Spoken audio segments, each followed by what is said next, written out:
Я прекращу на него вообще реагировать как на Ну это и есть обида. Ну забьешь, но реакция, все равно реакция. Это же есть обида. Тебе нужно простить этого человека. Простить это не реакция? Подожди, прости, это реакция. Это реакция благословенная. Это реакция смирения. Но обиды здесь нет. Но ты простишь этого человека? Что значит простить? За что его прощать? За то, что он тебе нанес, за то, что он сделал благо для тебя, за то, что он показал тебе твое эго, твою значимость, та, которая обижается, та, которая из себя что-то представляет, та, которая думает, что она что-то, кого можно обидеть. Ты понимаешь, что ты никто? Ничто. Я понимаю, что меня нельзя обидеть.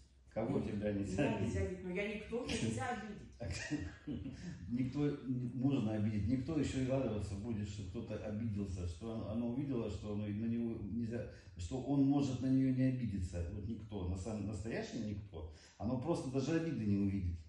Оно увидит, что человек пытается обидеть, но ему будет жалко этого человека, а оно даже не почувствует этого, оно его благословит, и даже не отреагирует на него.